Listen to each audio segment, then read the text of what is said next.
Thanks for coming back to listen to the Spotlight Podumentary series by Reclaim New York Initiative, the place where we share stories about average New Yorkers that, despite their political and economic obstacles, are still trying to make New York a better place to live. I am Reclaim podcast manager Rebecca Toscano, and since you've made it all the way to episode 3, I'm assuming you're either a glutton for wonk, or you're tired of government mismanagement in New York, or both. Which is perfect, because in this episode, we're going to continue our series on illegal tax map verification fees in Suffolk County, and we're going to hear from Suffolk citizens that are kind of just like you. We'll hear from citizens that are down into the brainy details of this issue, and we'll also hear from residents that are really just tired of being nickeled and dimed by their legislators. Keep listening to hear their stories.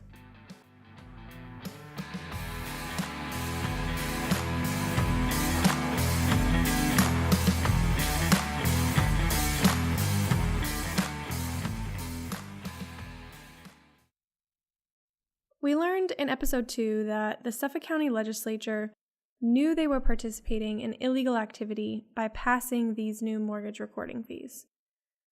When local governments appear to be mismanaged, it's often difficult to know what to do as an average citizen. Many wonder if there's any point in doing anything at all because the issues can be so complicated and deep-seated. Do you think your property taxes are too high, for example?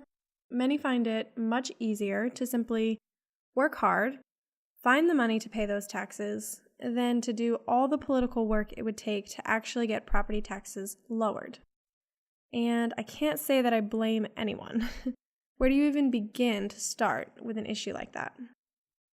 But one of the things I want to highlight with this Suffolk County story is the small role that many different individuals played in this specific issue, and how all of their combined efforts added up to have a much larger impact. No matter where you live or what issues you might care about right now, there's a lot to learn from the actions taken by these Suffolk citizens.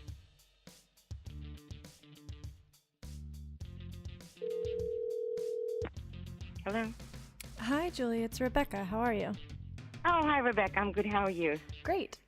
Thanks so much for joining me. That's what's happening here. No one wants to talk about it. Everyone puts their heads down. But the reality is, people in this horseshoe voted for that contract, probably because the county executive made up some excuse when he was in cahoots with the prior chief. And if you'll hear about this. So that $4,500 becomes technically a second mortgage on the property that is forgivable after a certain amount of time. Well, that forgivable mortgage has to be recorded.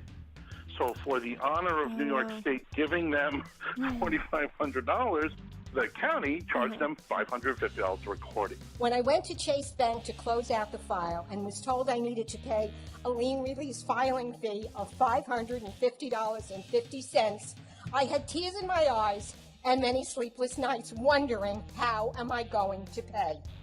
I am now 75 years old, living on Social Security and a pension of less than $200 a month.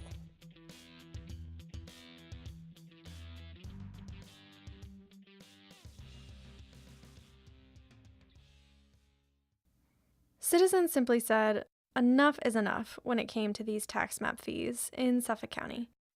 Some spoke out at public meetings, some wrote to their local legislators, some shared their opinion with the press, and as you know, some eventually band together to sue the county for its illegal action. But why all this fuss over just a simple fee? Why were they fighting against it so hard, and what could bring Suffolk citizens to such a tipping point? Well, let's finally listen to some of the reasons that they shared in interviews with me and at public hearings. I think their stories help demonstrate how sometimes these seemingly minute local issues are actually just symptoms of much larger problems. And in this case, not just Suffolk County budget problems, but day-to-day life difficulties for residents living in Suffolk County. First, I'll let Mr. David Zier introduce the general concerns that a lot of Long Islanders have today. He spoke at a public legislative hearing in Suffolk County about this issue. Thank you very much. My name is David Zier, and I'm a commercial broker and a developer on Long Island for about 30 years. And, we've been through a lot of economic cycles. New building codes have cost, in some cases, $10,000, $20,000 per house, which get passed on to the consumer. Income hasn't improved on Long Island in about 15 years as far as individual income numbers. Net assets are down for a lot of people. I have 3 children who graduated college who can't afford to buy a home here, and I'm in the business. In other areas, you don't need a title person at a closing. Parts of North Carolina's individual income has surpassed Long Island, where you don't have any title closing costs at a closing, and the costs are 10 to 20% less to live down there. Zier Real Estate Services, we're commercial brokers, had our weakest year in 30 years as far as sales. And these tax map verification fees and recording an instrument, at $650 per recording is brutal. And a lot of times first-time buyer cannot buy a home because they can't come up with the upfront monies. The deed costs are up last year. You're talking about several $1,000s. I'm currently building 400 units of housing across Long Island right now for a developer out of Manhattan. I have 261 units in Melville, which are affordable senior 55 and over condos. They're on fixed incomes. They have to clear up their first and second mortgages and pay each time when they sell their home. And, it's a burden. And you can't raise these fees. And it just keeps getting worse and worse and harder to live on Long Island. So I would respectfully request that the legislature do not increase these fees. You're punishing first-time buyers. You're punishing seniors on fixed incomes. And I just hope you would keep that in mind. And that's it. Thank you for your time. So the cost of living is rising in many ways for Suffolk County citizens, not just related to this fee. I spoke with Joseph Latini about this, who we heard from in episode 1. His opinion? It's not just about this one fee. It's about the way it accumulates, the way it adds to the already exorbitant closing costs of buying a house in Suffolk County. Listen, the biggest problem that my home buyers typically exhibit is not being able, it's not the ability to pay the mortgage, what we term ability to pay. Most folks can afford the mortgage payment. It's being able to come up with the ridiculous amount of closing costs here in New York. All right? So between your property taxes, having to escrow taxes, pay homeowners insurance that's exceptionally high here on Long Island in particular, pay all the title costs, pay the recording fees. You're talking about $1,800, $1,200 to $1,800 in recording fees before anyone even charges you $1 in closing costs. Wow. And then they wonder, and so when there are some legislators, and I know you and I have, I guess, been back and forth with it, and you brought my attention to it earlier, there are some legislators who are on the record as saying, well, everybody else is getting theirs, we should be getting ours. Right. And that's not what a fee is for. And unfortunately, one person in particular who said something like that happens to even be a real estate attorney as a legislator. Wow. So you want to know how bad something like that is. It's terrible. Right. Yeah. Yeah. I read in the meeting minutes that a lot of, so I don't remember exactly off the top of my head which legislator, but he had said, the reason that the cost of a closing is so high is not because of our tiny little fee. Maybe all the other people involved in a closing should lower their fees. Well, and that's well and good, and everybody would love to do that. But again, as a bank, typically our cost as the bank, as the lender who's giving someone, whatever it is, $500,000, $300,000. Our typical closing costs are somewhere between $1,000 and $1,500 in total. If you're paying $15,000, $16,000, $17,000 in closing costs in New York State, almost none of that is the lender. Right. And if you parse down and go through a title bill or a closing cost bill, almost all of it has to do with taxes or title insurance, things that are, so it's not the title insurance itself, but it's a lot of the municipal searches that have to be done. I see. Okay. Are there certificates of occupancy? Are there certificates of zoning compliance? The New York State would like their mortgage tax. That was a Mario Cuomo tax of 0.8%. So if you're getting a mortgage of $300,000, that's a $2,400 tax just to give to New York State, because you're getting a $300,000 loan. So it adds up. Yeah. You don't get a closing bill that says $15,000. Right. What you get is a bunch of $1,000, $1,500 bills that add up. And so if the argument here is that, well, everybody else's fees are so high, maybe they should lower theirs, I'm going to tell you without equivocation that almost everyone has where they can. For example, we mandate that our settlement agents cap their fees, where they would normally charge twice as much as they charge on our closings, just to try and keep a handle on what the fees are. We drop our fees consistently, okay? So on VA loans, for example, we don't charge anything to process or underwrite these files. So, I don't see Suffolk County saying, well, veterans don't have to charge, we're not going to charge our veterans to record their mortgages. Right, you're right. So, and the reason fees are what they are is when people do exactly what this legislator said that they were going to do, which is, well, everybody else is getting some money, we would like our money too. That is not what Suffolk County is there to do. Jeff Earhart, a young college student, represented some of the same sentiments at a legislative meeting on December 20th, 2016. Hi, Jeff. Well, good morning, everyone. Very grateful to be here in this chamber before you all. I'm Jeff Earhart, 21-year-old college student at Stony Brook University right now. I'm a junior. And I'm here to speak in opposition to any resolutions or legislation that pertain to increasing fees on mortgages, applications, and transactions. I'll give some perspective. Maybe it's a slightly different perspective from what you're used to hearing. We've all heard of the brain drain. We read about it, hear about it. Perhaps you have a family member who is experiencing difficulties that are stemming from the brain drain issue. I'll tell you that I'm a very active student on the Stony Brook University campus, heavily involved with many different groups.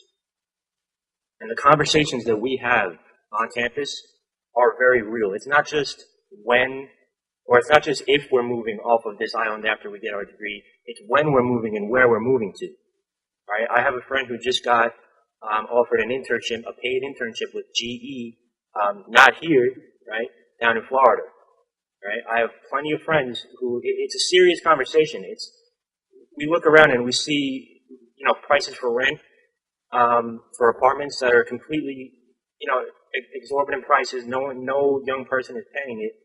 And then you're here to introduce new, legislators who want to introduce new fees and taxes on something like a mortgage, which is going to negatively affect first-time home buyers. Right? In 5 or 6 years, the peers that I'm referring to on campus, right, we're going to be looking to buy a home, and these fees that we're talking about introducing are going to harm.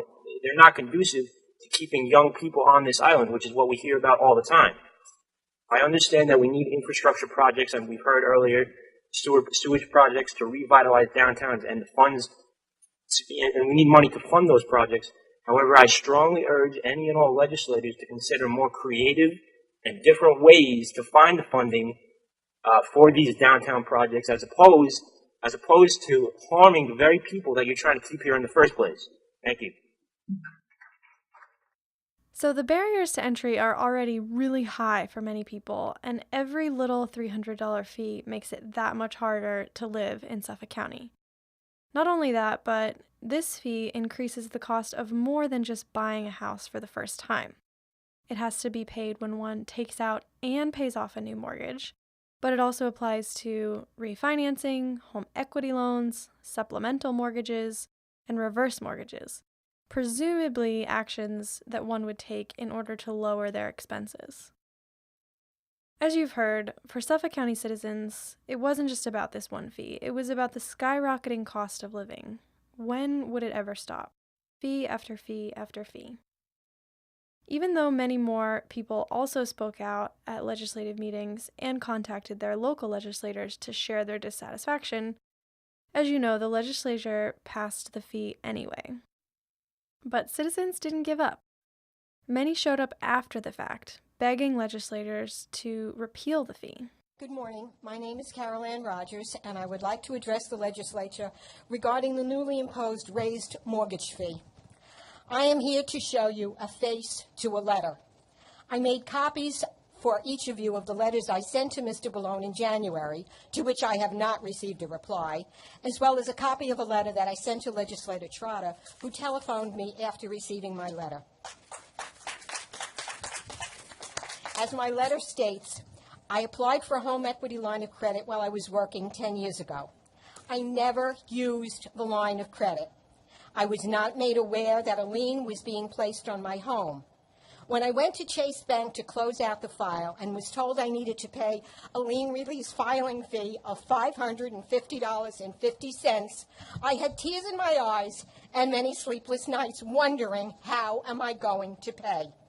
I am now 75 years old, living on Social Security and a pension of less than $200 a month. I do not know how I am going to pay this. I am sure I am not alone. On April 21st, I received a letter from Chase Bank including a payment slip for the home equity line of credit outstanding fee and requesting a check. I am asking all of you to please work with Legislator Trotter to work to repeal Local Law 36-2016 and make the county executive aware of the hardship he is causing me as well as many others. My Social Security has not increased in 2 years.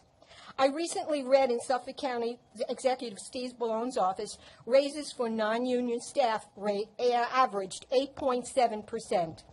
3 of the top 10 raises to non-union employees countywide each totaled more than $19,000 a year, which, by the way, is more than I receive in Social Security a year, went to staff in the county executive's office. I read in Newsday yesterday that lawmakers last week tabled 2 Republican bills against fee increases. One proposal would have repealed the $300 increase in the mortgage filing fee. I am asking you to please reconsider and work to repeal this increase for me and for the many others who are affected. I realize this fee is an easy way for the county to fill a deficit, but I feel this is terribly unfair to many of us, especially those of us on extremely limited income who find it difficult to continue to live in Suffolk County.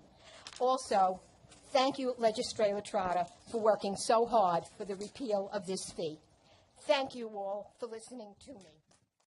Many who asked for the fee repeal also felt that their government was not spending the money that they had responsibly, and that it wasn't fair to ask taxpayers for even more money than they had already given. They asked for the fee to be repealed, and they also supported a new bill that would put a % limit on the amount that county fees were allowed to be increased each year in the future going forward. As you can imagine, despite all the citizen outcry, many of those legislators who voted to pass the fee initially did not want to support the repeal of it or a fee increase limit. Thus far, Legislator Robert Trotta has introduced 3 different bills to try and tackle this issue. But he says each one has been tabled by the legislature repeatedly until they're eventually nixed from the agenda per legislative rules. he introduced Resolution 1195, which attempted to completely repeal the law that created the mortgage verification fee. It was introduced on February 7th, 2017, and stricken on August 7th, 2017. Then there was Introductory Resolution 1107, which attempted to cap county fee increases and was also introduced on February 7th, 2017, but then stricken on September 7th, 2017. This resolution was then reintroduced as IR 1157 on March 6th, 2018, but it still remains tabled. Finally, there was Introductory Resolution 1273, which attempted to require specific county departments to justify each requested fee increase to the legislature. It was introduced on April 25th, 2017, and then stricken on October 25th, 2017. And so the can continues to be kicked down the road by the current administration. But citizens did not give up hope for fighting this issue. As we've learned, citizens soon discovered that not only were the fees insanely high and adding to their cost of living, but they were also illegal. And so there was yet another action citizens could take in order to continue fighting against this fee. Yep, I'm talking about the lawsuit. Citizens were bubbling over with frustration at this point, so it didn't take long for 5 of them to band together with the Government Justice Center and take legal action. What kind of effect would a lawsuit have on a situation like this? Opinions are mixed, but we know one thing is for sure. Suffolk citizens wanted to see changes in their government, and they were tired of sitting around and just waiting for change to happen. So, they took charge themselves. In our next episode, we'll learn the details of the lawsuit, how it affects the Suffolk County Legislature, and the latest news on the status of these notorious fees. Thanks so much for listening. The basis of determining whether fees are illegal or not starts with the New York State Constitution and the delegation of taxation power to the state, and then what the state legislature delegates or authorizes local governments and municipalities to do as far as tax. I also paid off another equity loan. I did not realize there was a fee attached to it. I'm sure I'll be owing another $550.50 to Suffolk County, which I find incredible. When does this stop? It just never seems to stop. Filing a lawsuit really should be the last resort. You want to go to the legislative hearings, you want to try to effectuate the change without having to engage lawyers, because it's just a financial drain on both parties. But sometimes you have to do it. Sometimes you have to get their attention, you have to file the lawsuit, because now the municipality has to deal with the problem that you presented. Our citizens need to become more engaged in their local government in a proactive way. It becomes very difficult for the government to remove, and this is just from a practical matter, not from a political matter, but from a practical matter, because of the budgetary process. It becomes very difficult for the legislature to remove fees that have already been in place. So the best bet is to stop them from happening in the first place. Thanks for listening to the Spotlight Podumentary series. Please take a moment to rate the show and/or leave a review on iTunes. If you email me and let me know you've left a review, we will send you a free Fight the Fees lawn sign. My email address is Rebecca, that's Rebecca with 2 C's, at reclaimnynow.org. Also, I'd love for you to join this conversation. So feel free to email me questions or comments about anything you've heard about this topic. You could also find us on Facebook or tweet at ReclaimNYNow with the hashtag FightTheFees. Thanks so much for listening, and we hope to hear from you. If you didn't know, Reclaim New York Initiative is a nonpartisan, nonprofit, registered 501c4 organization that works to empower all New Yorkers with information and tools to make sure government officials understand that they work for the people. You can find out more about Reclaim New York Initiative and these illegal fees by visiting www.reclaimnynow.org.